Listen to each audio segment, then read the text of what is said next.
Hey everybody. So I am starting what I hope will be an ongoing video series today. And it's going to be in keeping with the mental health topics I've talked about in the past, but it's also going to be a little bit more of a personal thing and documenting a personal journey. And I'm doing this because one, I want to see if it can serve as like a benefit, a kind of educational benefit to other people to see what I'm about to get into. And then also so that I can kind of use the mechanism of my blog and my video blogging, one as a way to further commit myself to this process, and then also to one, to feel like I'm not going through it alone, and like I'm not hiding anything, and not having to live with any kind of shame or something about what I'm going through with this. I feel it's, I grew up in the 80s and 90s when mental health issues were much more taboo than they are now. And so for me, there was always a feeling of like, this stuff is very embarrassing that you're having to deal with it at all. The fact that you're having to deal with it is in fact a personal failing on your part, and that kind of thing.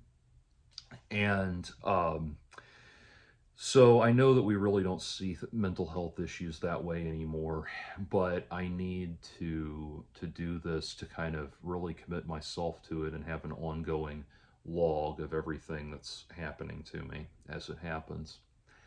Before we get into what I'm talking about, I'll just go ahead and say I have my Patreon, patreon.com/Jordan42, if you'd like to help grow the channel and help me supplement my additional or my existing income. That would be great.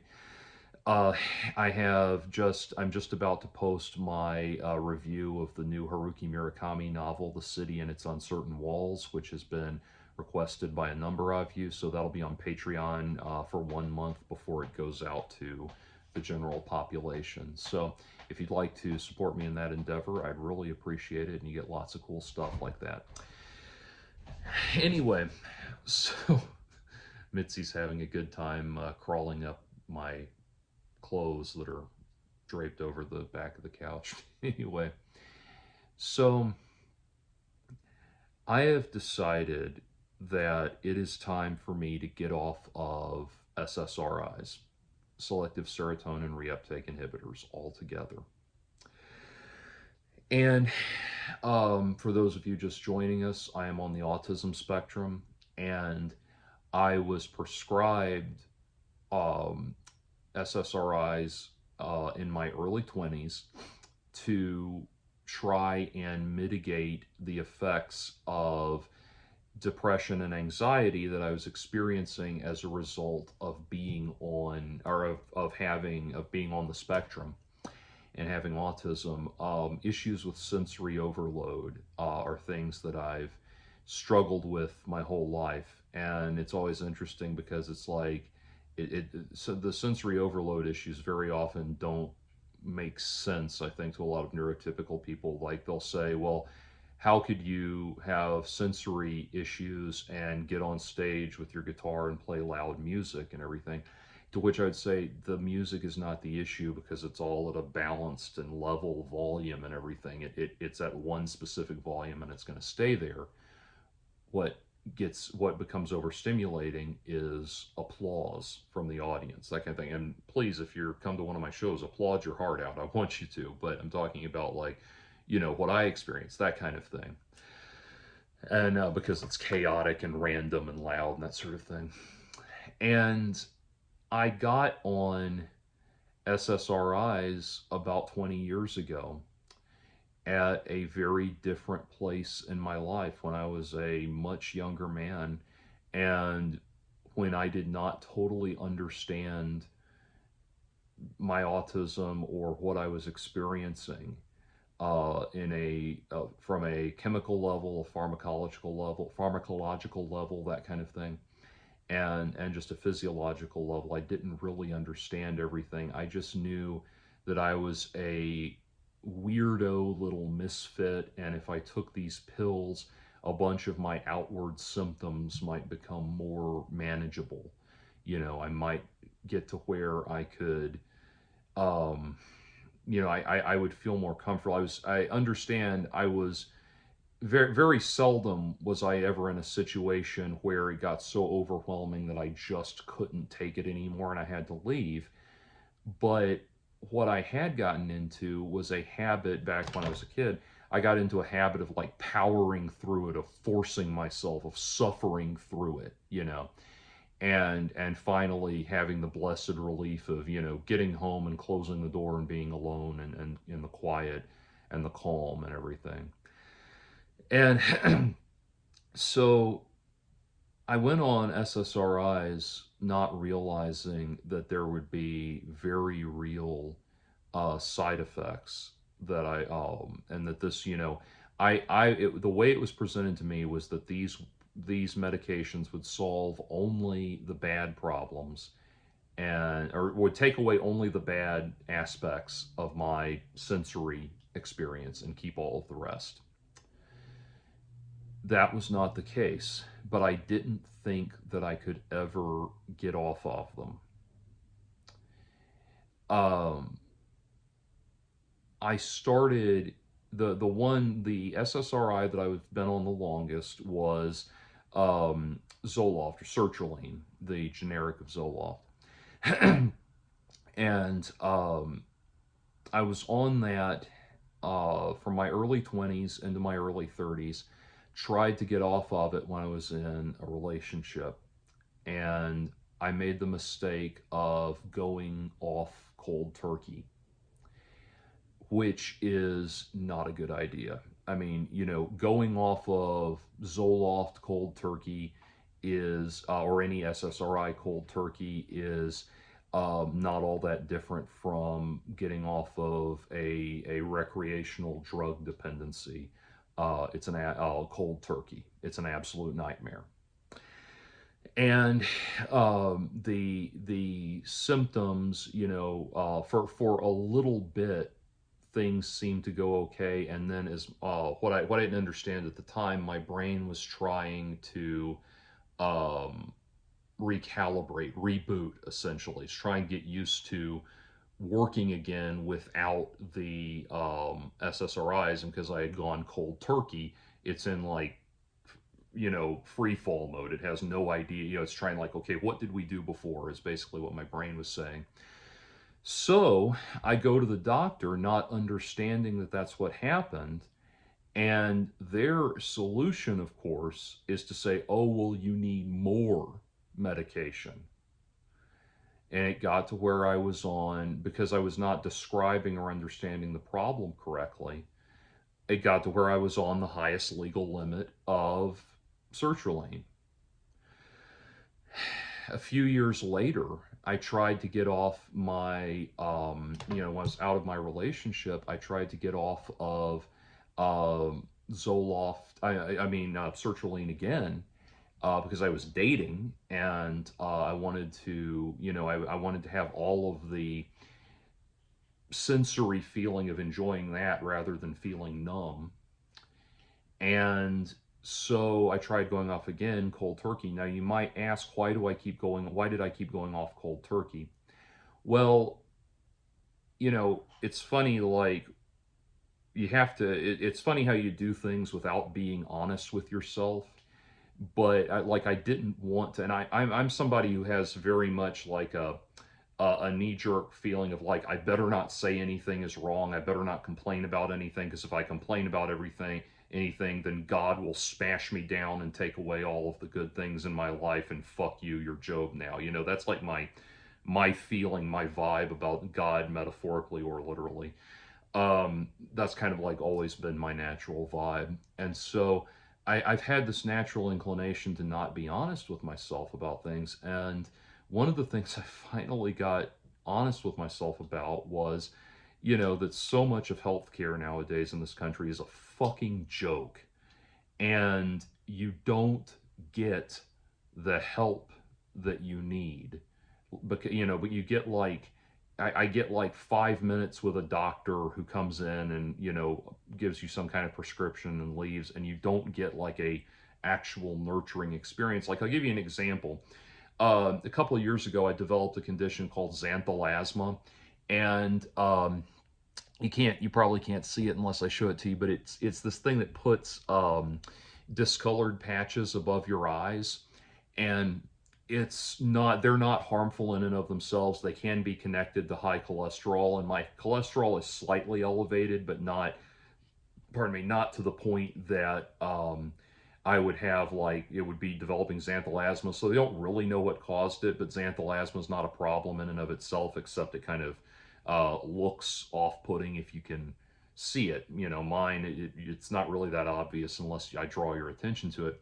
Anyway, so when this developed, I took a picture of it and sent it to a friend of mine on Facebook who's a doctor for the Navy, and he said, yeah, it's xanthelasma, but go ahead and get it, or it looks like xanthelasma, but go ahead and get that verified with your GP.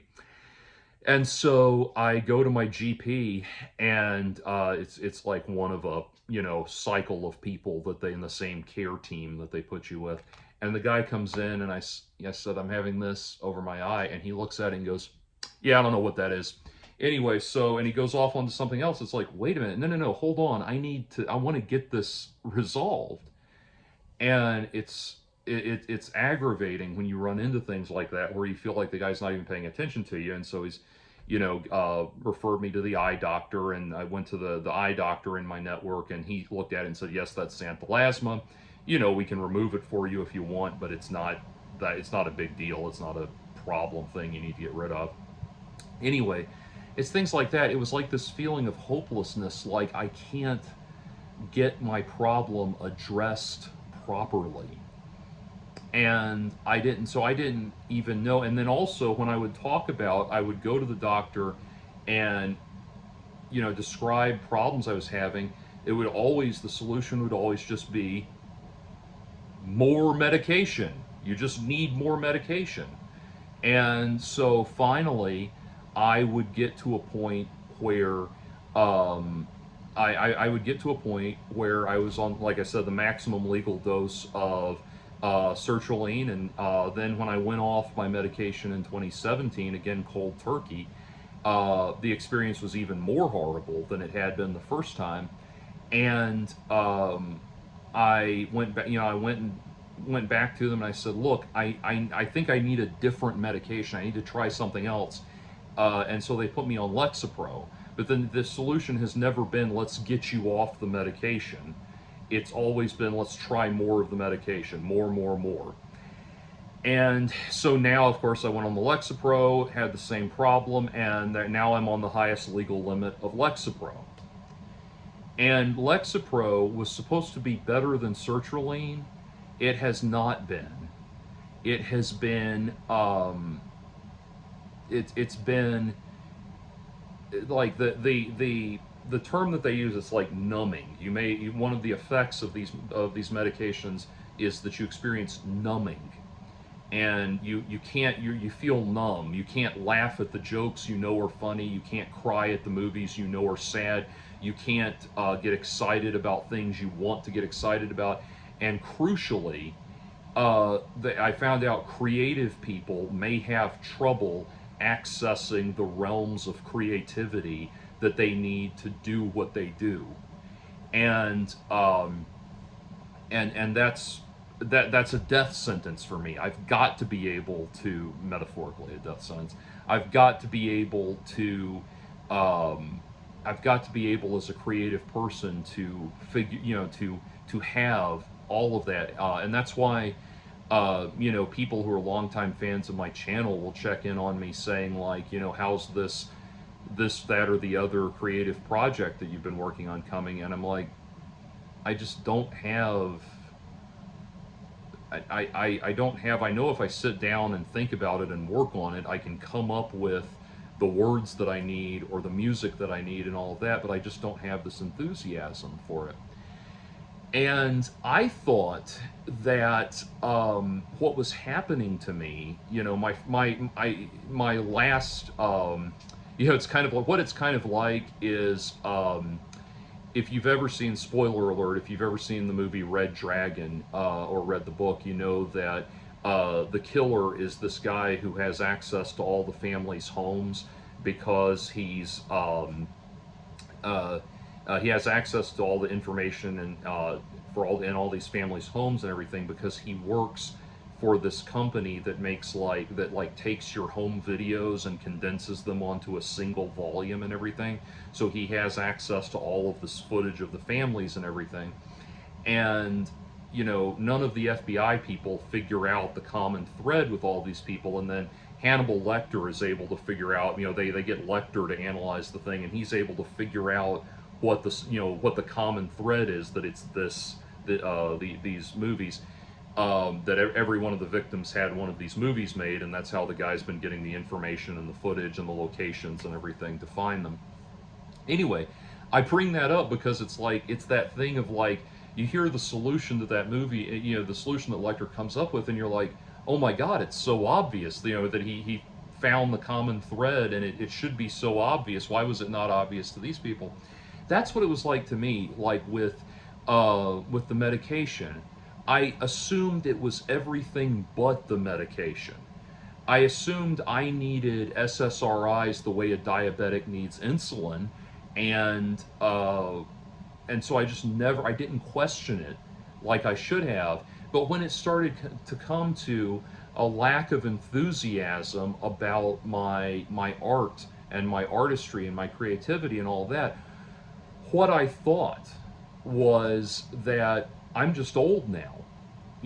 Old people, I must be going through some kind of physiological withdrawal from my physiological withdrawal from life, because like what I ascribed it all to is like, okay, well, I haven't been in my early 20s in a long time, so the the time in my life when I was supposed to be, when I had all of this drive to reproduce and procreate and reproduce and all of that, that must have been what was motivating me, and that's gone now.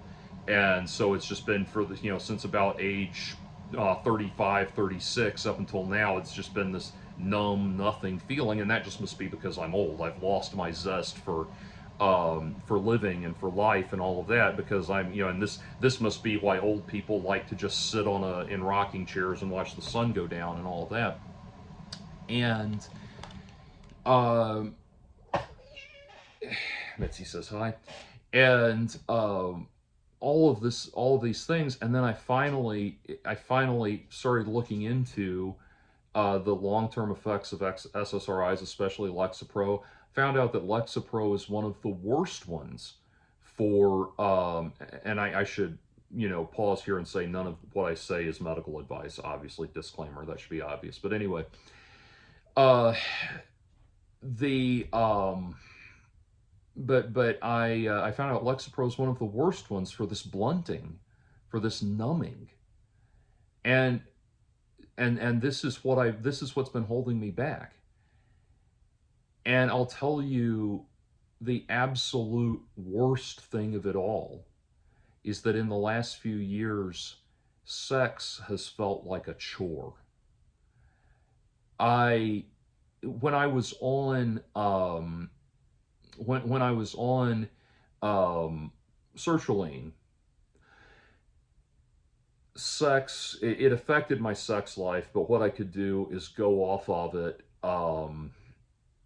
for a few days and have a resurgence of all of that and go back on it as needed. That's not a healthy, viable solution, but what I'm saying is it was not as bad as it was on Lexapro. Lexapro, on the other hand, it actually has made sex start to seem like a chore, something that I want to get over with and everything, and just not have to deal with it anymore. I did a video on this channel a while back where I talked about, it was called Why Autistic Men Should Remain Single. And as I look back on that, I'm realizing that so much of the problems I was having in relationships were stemming from the fact that I wasn't able to take the joy in them that I wanted to. The women I was in relationships with, the women I was dating, being, human beings, we naturally blame ourselves first. And so women would think, well, he's apathetic, he's not interested in it.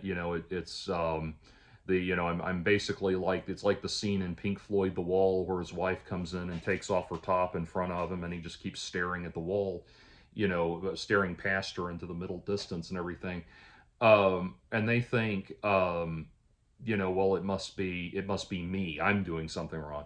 And so that was my great frustration. Is it's like I feel like I'm constantly disappointing people, and not realizing that I've just switched off my, I've switched off everything that's supposed to make me feel happy, and supposed to make life enjoyable. And this is a little bit embarrassing, but to admit, but not too long ago, as I've realized the progressive effects of long-term SSRI use, especially Lexapro, are catching up with me. I looked at an image a while back of Natasha Nice, who is my favorite working porn star, still active porn star. And I looked at her and I thought, and it's a fully nude image, and I thought, what's the big deal? Why was I supposed to find this attractive? Why was I supposed to find this appealing? I don't get it anymore. And it's like, yes, it's not an off-putting image. It's not upsetting or off-putting or anything. I'm just like, it's just a human body. There's nothing exciting about it. And finally, it's just become obvious to me that I've got to have my sensory inputs back, because through it all, the anxiety has not gone away. The depression has not gone away. I still have feelings of disorientation and dizziness and confusion and anxiety and just overwhelming sensory input issues. I've continued to have them. Those things have not gone away. I mean, there's been maybe a little bit of blunting on some of them here and there, but they haven't gone away. And the solution has been to, has always been more medication. You're at the highest level of Lexapro. Well, let's try pairing it with other things things like that. And the straw that broke the camel's back for me on this was that I don't talk about my like immediate personal life on the channel as a rule, but I'll say this much. For the last for the last couple months, I've been in a relationship, and someone I met a few months ago, and we became official, at the towards the beginning of December.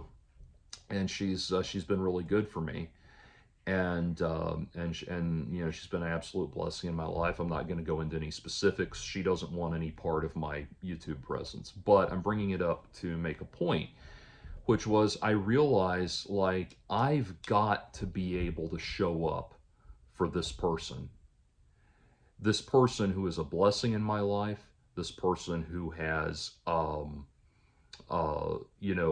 in just a very short time been so good for me and all of this. I've got to get this feeling of this invisible wall of apathy torn down.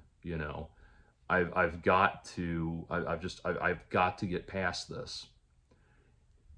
And the issue, of course, is that in the past I've either tried to go cold turkey, or I've let the doctors persuade me into trying something else.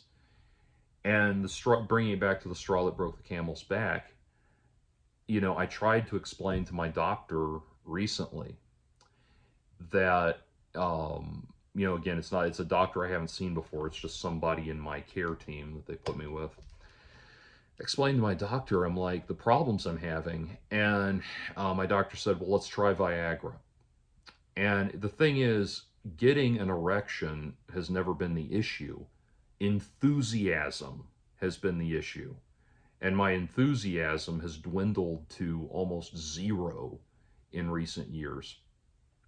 Um, and that's been part of why you've heard me talk about, express a viewpoint in recent years that people have referred to as a black pill point of view, as much as I hate the pill terminology. um, but because I've just been at this point where it's like I don't experience anything anymore. The best I can do is if I find something I like, my reaction is I would have liked that a lot 20 years ago. And what am I even doing here on this earth anymore? And so anyway, my doctor said, well, let's try Viagra. And so I thought, okay, fine, I'll give it a shot. Took 50 milligrams of Viagra, or the generic, it's sildenafility or milli vanilli or whatever it's called, the generic. I took 50 milligrams, nothing happened. Um, didn't feel any different, didn't change anything in the bedroom. And and again, like I said, getting an erection was never the problem. It's enthusiasm, it's the passion, the interest in it and everything. So I wrote to my doctor about this, and she wrote me back and said, try 100 milligrams. I tried 100 milligrams, and what I did, and this was a few weeks ago, I took the I took it the night before my girlfriend was coming over, because I wanted to like just sit with it and experience whatever it was going to do at 100 milligrams. I took 100 milligrams, and that was one of the most unpleasant internal experiences I've ever had outside of the 2 times in my life that I've greened out. And I am not, I don't, I am not, I know I did a video a while ago after taking a gummy. I tried a THC gummy to see what would happen, but I'm not a heavy, marijuana is the heaviest drug I've ever used. And even that, I don't, it's not, it feels nice in small doses, but it's not worth the risk of the freak out. I am someone who very much likes to feel in control of myself and the world around me. But I did notice that, it would override the effects of, my medication when I was high. Just in small, manageable doses, I could feel things again and feel functional again. Uh, but anyway, so I took this. Going back to the Viagra thing. I I felt like, it was the feeling of, if you've ever well, everyone's been sick at some point. The feeling of when a cold, like a fever, first onsets in your body, and you have that massive swooning feeling, and that feeling of being hot and cold at the same time. It was that times a million. And so I scrambled to, Chat GPT, and asked it, what are the side effects of 100 milligrams of Viagra? And it started explaining them to me. And I'm going to talk a little more about Chat GPT, because it's been great with things like this. But Chat GPT actually told me, are you experiencing this, that, and the other? Is yes, yes, yes, it's okay. Check in with me every 15 minutes and describe how you're feeling, and we're going to get through this together. And this thing is a fucking miracle for helping with things like this. Like, if I didn't have that, I would have gone to the emergency room and wasted a massive amount of money. But anyway, um, it was telling me, like, you know, I looked at the list of things. One of them was that, like, your vision may be, you may have discoloration in your vision, and your vision may become grainy and things like that, and you may have some light sensitivity. I was sitting here in my um in my room, my living room, in this chair that I'm in now, and the lighting was no different from what it is now, except that I had another computer screen turned on right here, so there was more kind of, you know, computer light going. But it was no different than what it is now, and all of the dark, all of the shadows had lost all of their degrees. All shadows turned jet black. And by contrast, I have like gray stucco or beige stucco walls in my bathroom, and those things turned jet white. And then I had three red shirts from the laundry laid out on the back of my sofa, and the red on those things was turning purple. And I turned on the lights over me, the overhead light on my fan up here, and every one of the lights had a halo.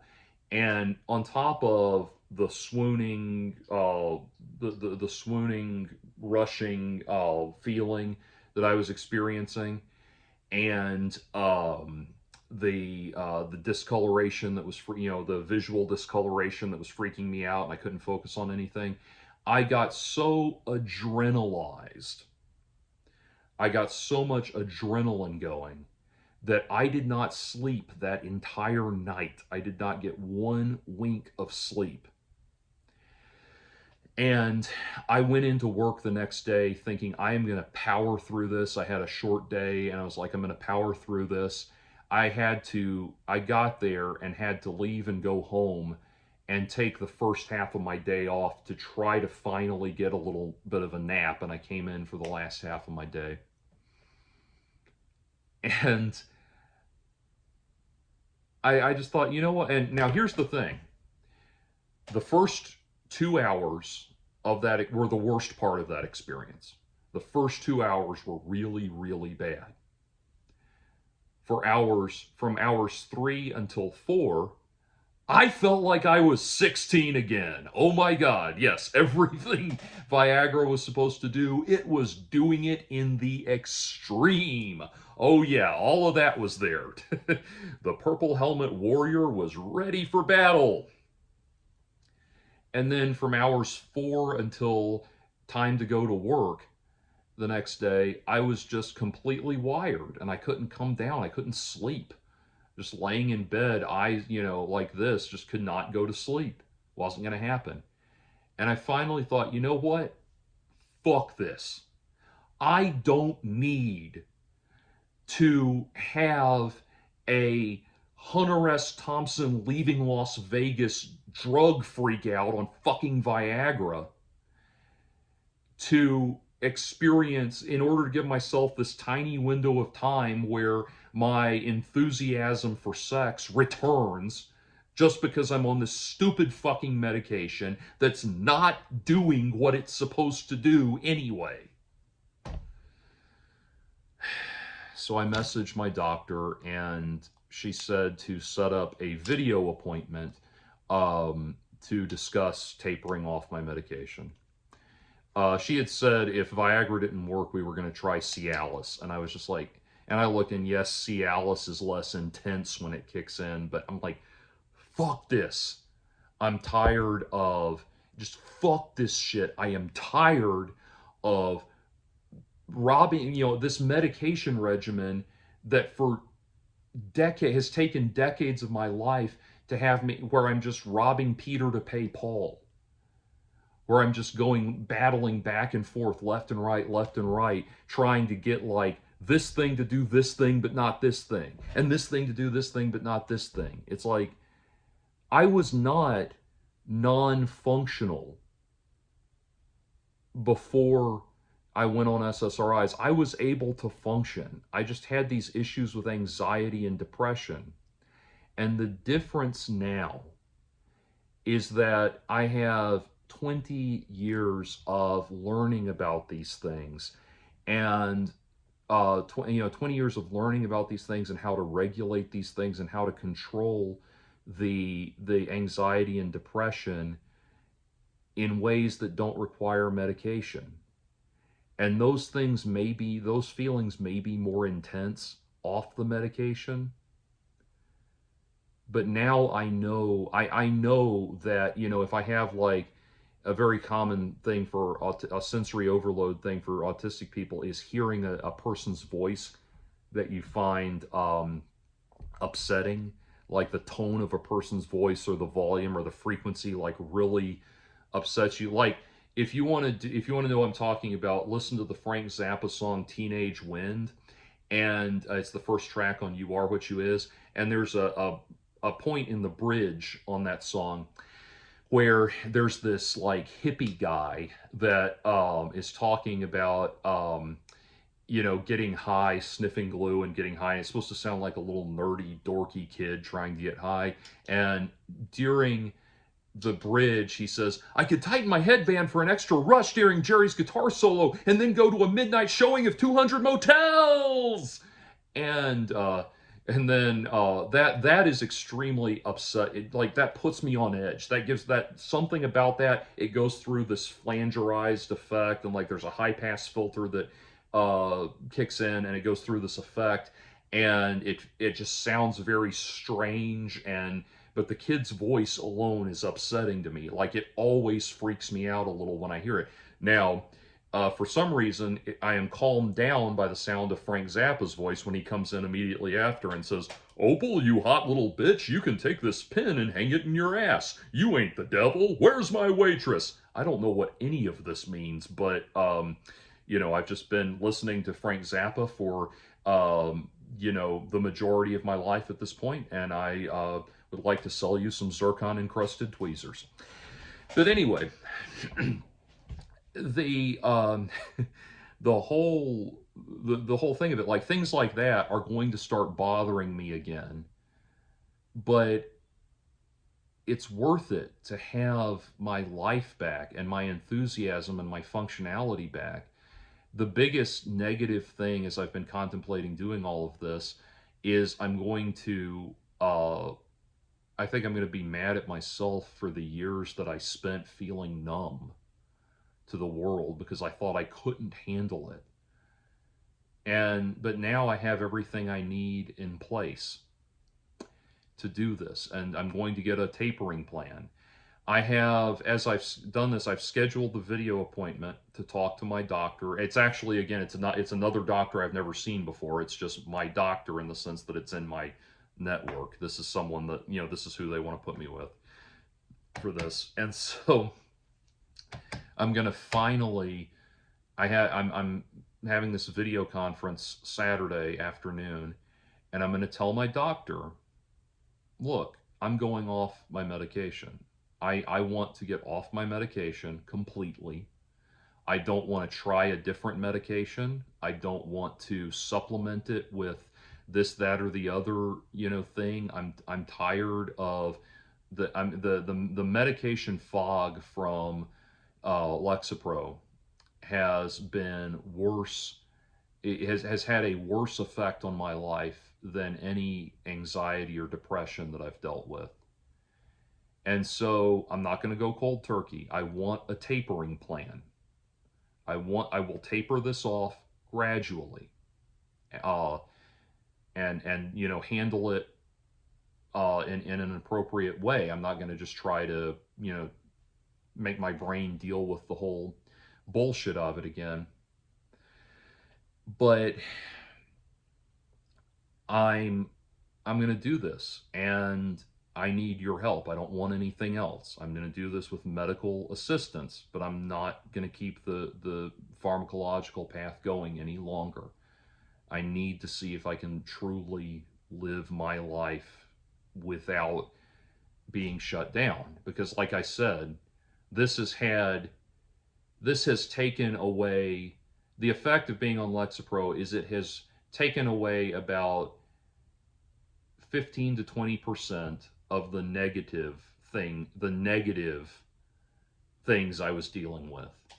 And it's taken away 95% of the positive things, the positive experiences I was having. And I squandered my late 30s, the last block of time in my life that could ever be described as young, but in any context. I'm officially in middle age now, and officially and fully in middle age now.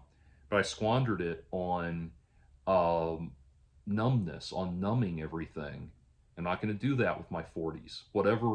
Whatever time I have left in this life to get on stage and rock out with my band and write music and do all of and be creative and do all of the things that and make love to my girlfriend and all of the things that make life worth living. I'm not going to be cut off from them anymore because of this crutch that I got on 20 years ago when I did not totally understand what I was doing.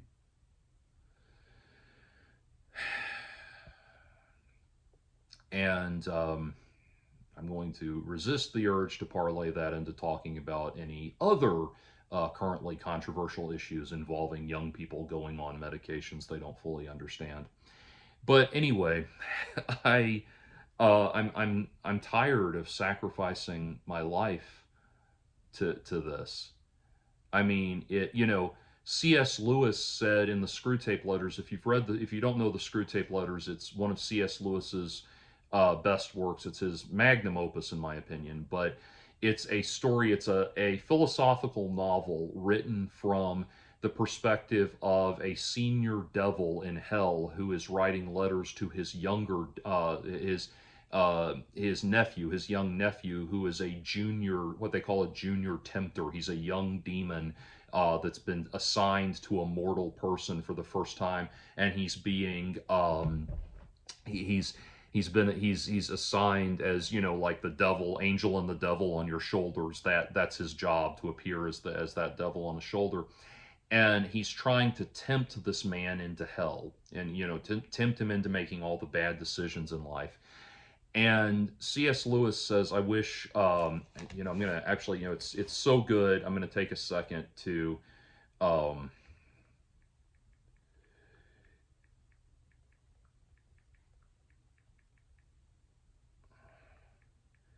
um, I'm gonna take a sec to look it up. But what Screwtape is trying to communicate to Wormwood in the Screwtape Letters is, Wormwood wants to tempt this man into doing the big things.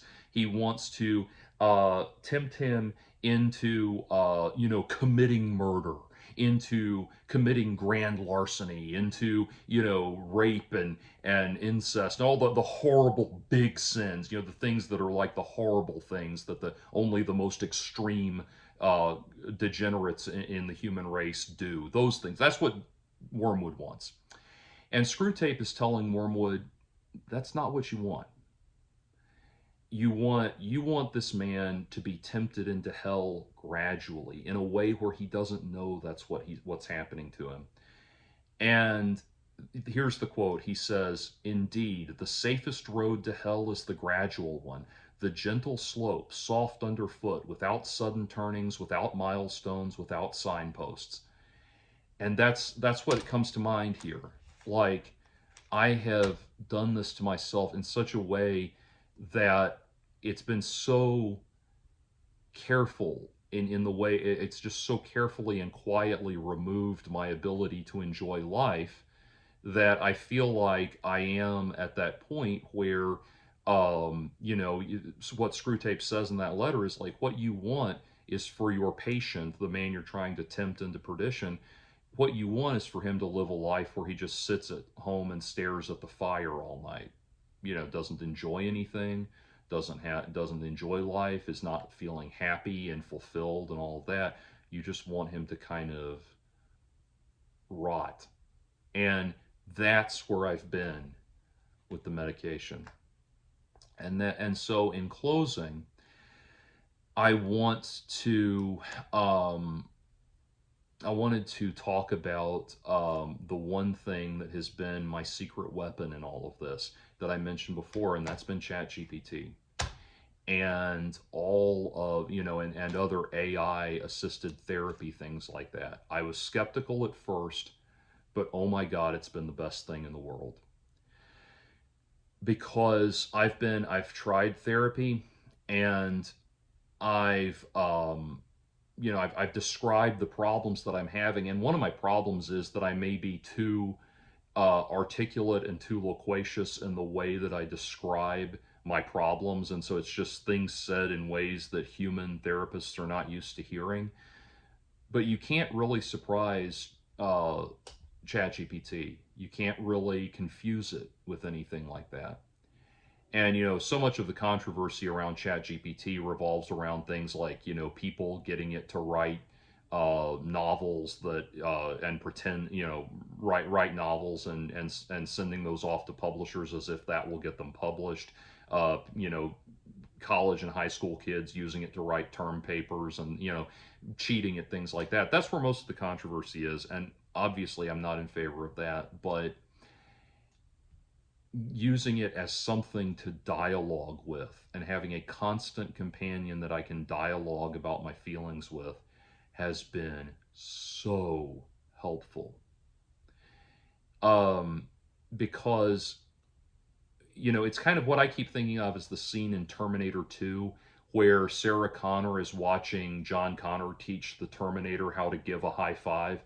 And in her voiceover, it's talking about how, you know, the Terminator, this machine, is like this perfect father figure to him because it will never get drunk and hit him.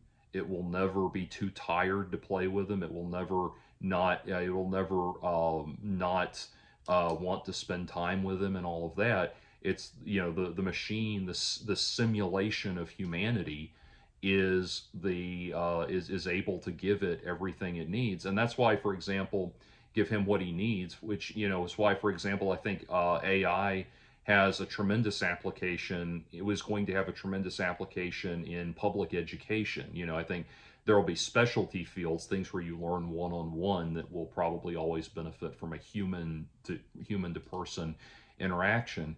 But Chat GPT or other AI applications being able to teach roomfuls of kids, that it will never come to class hung over and feel like it needs to show a video instead of teaching. It will never develop biases or prejudices about the children.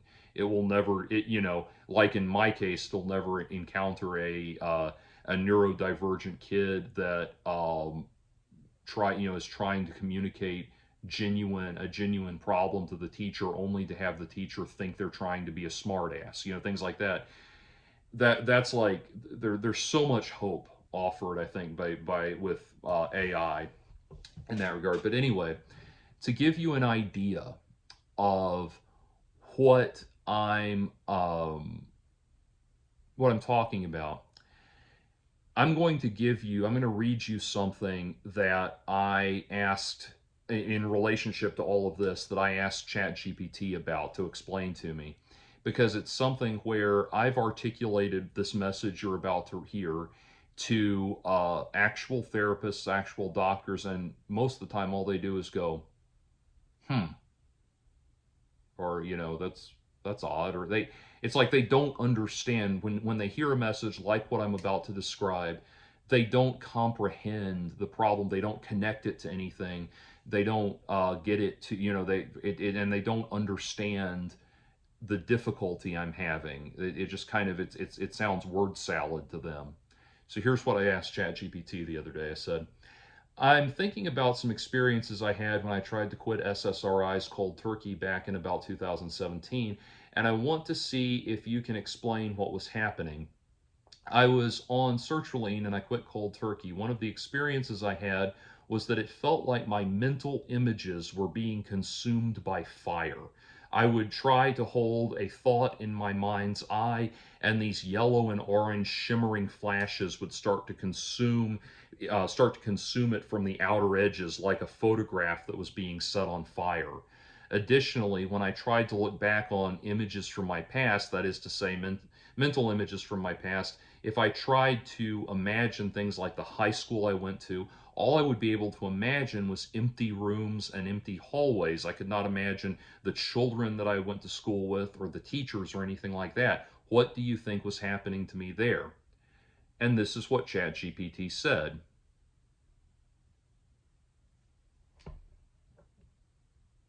What you experienced sounds like a combination of severe SSRI withdrawal effects and possibly derealization depersonalization, both of which can be triggered by quitting cold turkey.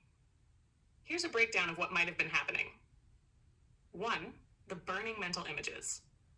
The shimmering flashes consuming your thoughts could have been a form of brain zaps or visual distortions caused by abrupt serotonin disruption. Serotonin plays a critical role in sensory processing and imagination. When you suddenly remove an SSRI like sertraline, your brain struggles to regulate neural activity, which can lead to weird visual effects, even in your mind's eye. Some people withdrawing from SSRIs report burning or melting sensations in their thoughts, similar to what you described. This could be your brain trying to form coherent images, but failing due to chemical imbalance. 2. The empty school, memory impairment, and emotional disconnect. The fact that you could only imagine empty rooms and hallways suggests a disruption in autobiographical memory retrieval. SSRIs alter how the brain encodes and retrieves emotional memories. When quitting suddenly, the brain can struggle to access past experiences, sometimes stripping memories of their emotional or social context. This phenomenon is similar to derealization or depersonalization, where past experiences feel distant, hollow, or unreal. The absence of people in your mental images might also be related to serotonin's role in social cognition. Without it functioning properly, your brain might have struggled to reconstruct social elements of your memories. 3. Why this happened. Cold turkey withdrawal causes a rapid drop in serotonin availability, leading to sensory distortions, emotional numbing, cognitive dysfunction, and memory issues. Your brain was essentially struggling to reboot its normal function, causing bizarre visual and memory disturbances. Some of these effects overlap with hallucinatory or dissociative experiences, which can happen in extreme cases of withdrawal. What you experienced sounds like a combination of severe SSRI withdrawal effects and possibly derealization depersonalization. Okay, it has a glitch where it'll start to repeat itself at the end of what it was saying, but the rest of that was um, let's see. 3. Why this happened. Cold turkey withdrawal causes a rapid drop in serotonin availability, leading to sensory distortions, emotional numbing, cognitive dysfunction, and memory issues. Your brain was essentially struggling to reboot its normal function, causing bizarre visual and memory disturbances. Some of these effects can overlap with hallucinatory or dissociative experiences, which can happen in extreme cases of withdrawal. What this means going forward. If you ever taper off an SSRI again, do it gradually to avoid these withdrawal effects. If you experience similar issues while tapering, slowing down the process can help your brain adjust more smoothly. If you ever feel disconnected from past memories again, grounding exercises like journaling or looking at old photos might help to re-anchor them. And the and then it said, does this explanation resonate with what you felt back then? I said, yes, it does. It says, I'm glad that explanation made sense. What you went through sounds like it was really unsettling, but it also makes a lot of sense given how SSRIs affect brain function. If you do decide to taper off Lexapro, a slow, structured approach could help you avoid anything like that happening again. If any weird withdrawal symptoms pop up, let me know. I can help you make sense of them and figure out ways to manage them. And if you ever start feeling disconnected again, we can try some grounding techniques to keep you tethered to reality. You've got this. And we went on and talked about more things. But by the way, the air conditioner came on while I was letting it read the text. So if you weren't able to hear all of that, please let me know and I can put it in the description of the video. But anyway, that's the thing. Now understand, obviously that is this is a large language model that is bringing together a tremendous amount of data that it has access to. Obviously it's not a human being. it's putting things together as best it can based on what I say, and it's doing a very good job of it. But um, that is obviously, and this is why I emphasize this is not medical advice. Obviously, I am still going to take that and talk to the doctor I speak to Saturday about it. I'm going to say, okay, what do you think of this? You, the human, think of this thing that the chat bot has said. This explanation. And also, by the way, if now on ChatGPT you can get it to cite its sources. So, if it says like, here's the symptoms of athlete's foot, and you say provide a source on that, and it'll show you whatever it got. I don't have athlete's foot, but anyway, it'll show you wherever it was getting that information from and stuff like that. So very helpful. And I feel like having that, having my own. It's funny. It's like the metaphor with the forward steps in robotics that are happening nowadays, and with the Tesla robots and others. Fuck Elon Musk, but yeah, the Tesla bots are fascinating. Anyway, with those steps forward in robotics combined with ChatGPT, it's very in vogue to compare, the advent of all of this technology to the Terminator, thinking it's only a moment before we get to the Terminator. And of course, nobody stops to think, well, wait a minute, the Terminator also shows us how this technology can be programmed to work for us, to have to have this positive, nurturing experience that we need. And don't get me wrong, yes, I know it's just a machine, and I know it's not really thinking about me or concerned about me or anything like that. But what it does do is allow me to address those little problems in the moment and everything, and not be inside my head so much all the time, so that I can actually show up more for the real people in my life, which is what the long term goal of this. Also, it's given me some zesty low-cal chicken recipes that I really appreciate. So anyway, um, that's where I'm at, and I'm feeling good about this. I just as an experiment, I skipped my Lexapro dose today, and one dose is not going skipping one dose is not going to affect the half life very much, but even then, you feel a little glimmer of a difference, um, and positive and negative. And so what I'm using is like doing is like taking this as an opportunity to an opportunity to realize that there's going to be good and bad, but the good's going to outweigh the bad. And I'm coming up on an hour, so I need to stop this and everything. But going back to to give you an idea of kind of the things I struggle with, I went to a bookstore earlier today, and browsing a bookstore is something I genuinely love and genuinely enjoy. Um, and again, thinking about the screw tape letters, there's screw tape admonishes Wormwood for letting the patient go on a walk that he enjoys, go on like a trek through the woods that he enjoys. And he says, like, you should never allow him to do those things that he genuinely enjoys and everything, and admonishes that. Well, going through a bookstore is that experience for me, and this used bookstore, and they had a bunch of I've been reading a lot of Garrison Keillor lately, so they had all the Garrison Keillor books, and I was going through that and everything.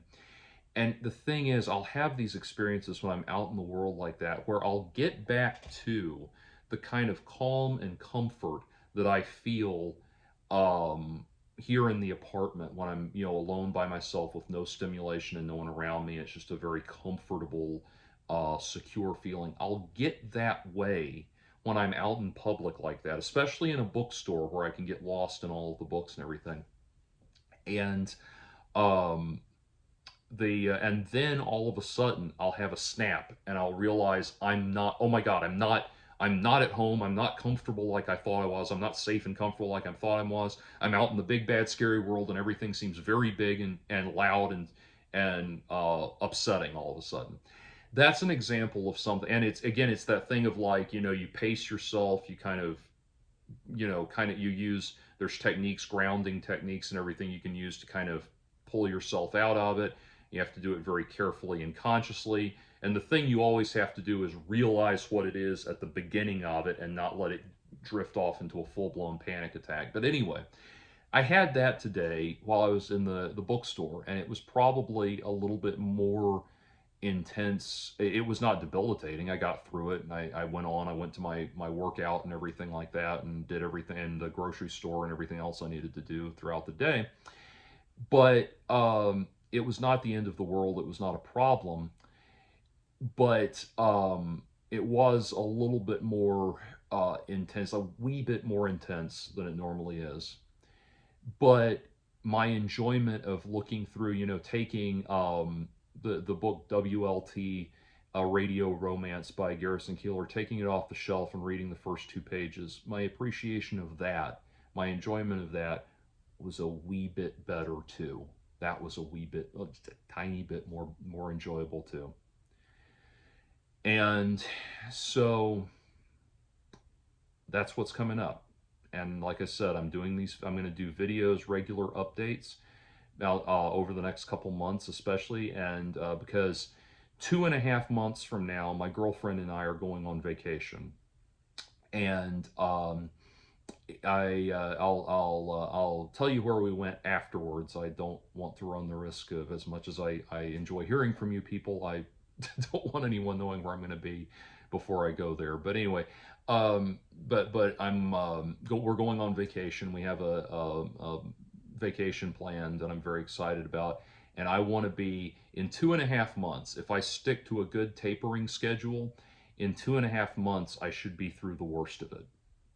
So hopefully this has a very happy ending, and maybe I'll get to show you guys a great video of sightseeing and everything that I do on the trip and stuff like that. So that's where we're at. Please pray for me, and or whatever keeps you sends the good vibes my way, your way of doing that. Please continue to do so, and hopefully this ends up being something very positive.